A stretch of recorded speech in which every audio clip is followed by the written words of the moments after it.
नमस्कार मित्रों। आज की वीडियो में हम एक ऐसे टॉपिक पर बात करने वाले हैं जिसे सुनकर आपका कलेजा दहल जाएगा। यह एक ऐसी घटना है कि जिसे सुनकर आपके रोंगटे खड़े हो जाएंगे और आपके मन में भी विचार आने लगेगा, क्या यह सही है या गलत है। हाँ, आज की वीडियो में हम बात कर रहे हैं भारत के आखिरी सती रूप कंवर की। इस वीडियो में हम उन्हीं की कहानी के बारे में जानेंगे और उससे पहले हम आपको बताते चले सती प्रथा। आपको तो पता ही होगा सती प्रथा का मतलब होता है, इसे तो हम प्रथा नहीं ही कहेंगे, यह एक कुप्रथा है जो सदियों से चलती आ रही थी हमारे हिंदू समाज में। इस कुप्रथा के अनुसार अगर किसी स्त्री का पुरुष की मृत्यु हो जाए तो उस स्त्री को भी अपने पुरुष के साथ देह त्यागना पड़ता था, उसके साथ चिता में जलना पड़ता था। हालांकि कुछ मामलों में ये सही भी हो सकता है, लेकिन ये सही नहीं था। किसी एक के चले जाने से दूसरे के जाने का अधिकार छीन लेना बहुत ही कृतघ्न कार्य है जो हमारे हिंदू समाज में था। अब बात करते हैं हम अपने कहानी की। कहानी है सती रूप कंवर की, एक हिंदू देवी की जिसे लोग देवी मानते हैं। तो हम इसी टॉपिक पर आज के वीडियो में चर्चा करेंगे। हमारे साथ अंत तक जुड़े रहें और इस वीडियो में उनके बारे में ध्यान से जानें। भारत के आखिरी सती की कहानी। राजा राममोहन राय के अथक प्रयासों के बाद 1829 में ईस्ट इंडिया कंपनी शासक के governor general Lord William Bentinck ने सती प्रथा को गैर कानूनी घोषित कर दिया था। लेकिन क्या आपको पता है कि भारत में सती होना यानी पति की चिता के साथ महिला के जिंदा जल जाने की आखिरी रिकॉर्डेड घटना कौन सी थी, कब हुई?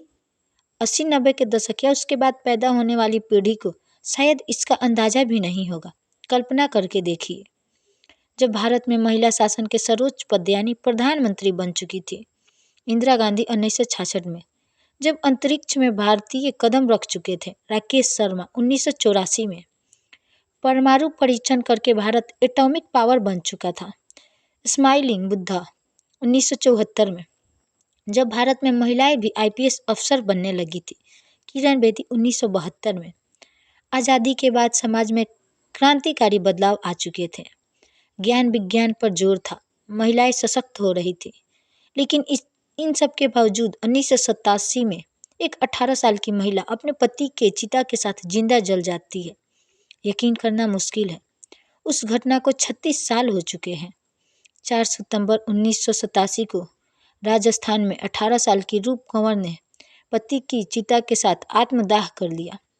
आज़ाद भारत के इतिहास में किसी महिला के सती होने की ये 40वीं और आखिरी घटना थी। इस घटना ने पूरे देश को झकझोर कर रख दिया। देश में इस कुप्रथा के खिलाफ आक्रोश दिखा। सामाजिक कार्यकर्ताओं, मानवाधिकार कार्यकर्ताओं और नारीवादी संगठनों ने पूरे देश में इसके खिलाफ अभियान चलाया। आक्रोश इतना जबरदस्त था कि तत्कालीन राजस्थान सरकार को सती अधिनियम 1987 में लाना पड़ा, सती कमीशन एक्ट लाना पड़ा। इसके तहत सती होने की कोशिश करने, किसी को सती होने के लिए उकसाने या सती प्रथा की महिमा मंडन करने को आपराधिक और दंडनीय बनाया गया। 1 साल बाद 1988 में केंद्र सरकार ने भी इसे संघीय रूप में शामिल कर लिया था। 4 सितंबर 1987 का दिन राजस्थान के सीकर जिले का दिवराला गांव, राजपूतों के शमशान घाट पर सैकड़ों की भीड़ जमी है। एक चिता सजी हुई है, भीड़ में कई हाथों में तलवार लिए हुए हैं। तभी 18 साल की रूप कंवर भीड़ से गुजरकर चिता के पास पहुंचती है। चिता पर जो शव रखा था वह सती रूप कंवर के पति माल सिंह शेखावत का था। रूप कंवर मृत पति का सिर अपने गोद में रखकर चिता पर बैठ जाती है। एक हाथ ऊपर उठाकर भीड़ को आशीर्वाद देने की मुद्रा में बैठ जाती है। चिता को आग लगाई जाती है और पति के साथ ही रूप कंवर जिंदा जल जाती है। भीड़ इस विचलित कर देने वाले मंजर से तनिक भी विचलित नहीं होती है, उल्टे सती माता की जय का नारा लगाती रहती है। जब ये सब कुछ हो रहा था तब सैकड़ों की भीड़ में किसी ने भी आवाज़ नहीं उठाई कि एक महिला अपने पति के चिता के साथ जिंदा जल रही है, चाहे वह मर्जी से ही जल रही है या उसे मजबूर किया गया है। लेकिन ये गलत तो है, यह अमानवीय घटना है।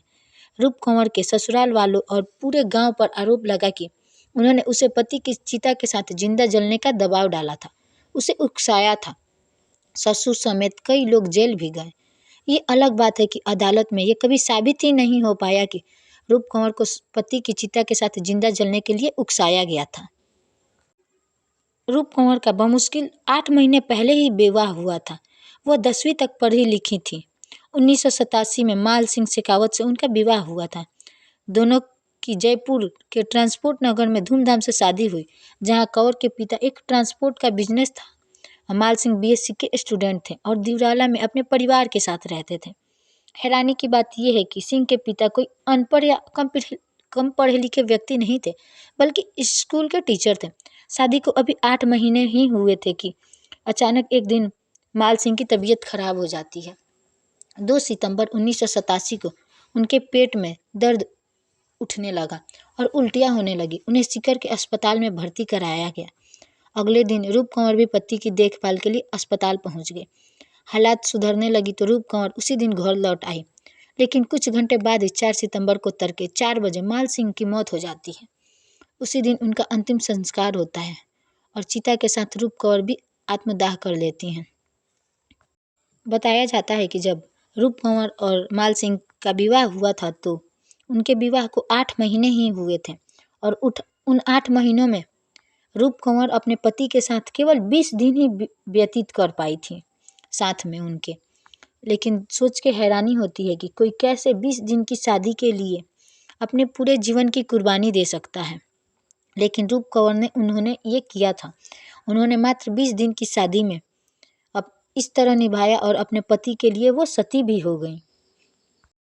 कहा जाता है कि जब उनके पति की मौत हो गई और उन्हें शमशान घाट ले जाया गया तो रूप कंवर दुल्हन की तरह तैयार हुई और भीड़ को चीरते हुए आगे निकली और उनके चिता पर जाकर बैठ गई। उनके सर को गोद में लिया और हाथ ऊपर उठाकर आशीर्वाद देने की मुद्रा में बैठ गई और चिता के साथ जलती रहीं। कहा तो ये भी जाता है कि जलते जलते एक बार वो बेसुध होकर जमीन पर गिर गए। फिर वे रेंग कर अपने पति की चिता पर चढ़ी और उनके साथ जल गए। न किसी ने उनका विरोध किया, न किसी ने उन्हें रोका और हमें तो मालूम भी नहीं है कि उन्हें किसी ने उकसाया था या नहीं उकसाया था। लेकिन ये गलत हुआ। भीड़ ने उन्हें उस कृत्य को देखा और उन्हें माता की उपाधि दे दी। उनके मंदिर भी बनाए गए। आज यूट्यूब पे सैकड़ों गाने मौजूद हैं जो सती रूप कंवर को गौरवान्वित करते हैं और उनके सानिध्य में वो गीत लिखे गए हैं। लेकिन क्या आपको ऐसा नहीं लगता कि ये गलत हुआ था और रूप कंवर के साथ भी गलत हुआ था? अगर वे किसी के दबाव में आकर सती हुई थी तो भी गलत था और उन्होंने अपनी मर्जी से सती प्रथा को बढ़ावा दिया, वो भी गलत था। सरकार ने सती प्रथा का बिल लाकर सती प्रथा को तो रोक दिया, लेकिन सती प्रथा या सती के महिमा मंडन पर रोक लगाने के बावजूद आज भी दिवराली गांव में और आसपास के इलाकों में रूप कंवर की सती के रूप में पूजा की जाती है। ससुराल में वह जिस कमरे में रहती थी वह अब मंदिर है। गांव के घर घर में देवी देवताओं की तस्वीरों के बीच रूप कंवर की तस्वीरें भी जगह जगह पाई जाती हैं। उनकी शादी की तस्वीरें, एक एडिट की गई तस्वीर भी है जिसमें कंवर को अपने पति का शव गोद में लेकर चिता पर बैठे हुए दिखाया गया है। यह सब कुछ गैर कानूनी है। सती का महिमा मंडन गैर कानूनी है। उनके नाम पर मंदिर बनाना गैर कानूनी है। हालांकि यह भी सच है कि सिर्फ देवराला ही नहीं, सती प्रथा तो तकरीबन गांव-गांव में है। सैकड़ों साल से ग्रामीण इलाकों में सती पूजा की परंपरा भी चलती आ रही है। ये पूजा भगवान शिव की पत्नी सती की नहीं, बल्कि किसी जमाने में अपने पतियों की चिताओं के साथ जलने वाली पत्नियों की पूजा होती आ रही है। हालांकि यह अच्छी बात है कि लोगों की सोच अब बदल रही है, धीरे धीरे ही सही, लेकिन लगातार बदलती जा रही है। सती प्रथा के खिलाफ कानून बनने के बाद किसी महिला के अपने पति की चिता के साथ जलने की फिर कोई वारदात सामने नहीं आई है। आपको यह वीडियो कैसी लगी हमें कमेंट में ज़रूर बताएं और रूप कंवर जी के सती होने पर आपकी क्या राय है, इस बारे में भी अपनी राय हमें अवश्य दें। धन्यवाद। फिर मिलते हैं आपसे एक नई और रोचक कहानी के साथ। तब तक के लिए अपना ख्याल रखिएगा। मन करे तो चैनल को सब्सक्राइब कर ले, वीडियो अच्छी लगी हो तो लाइक कर ले और इसे शेयर भी कर दें। धन्यवाद।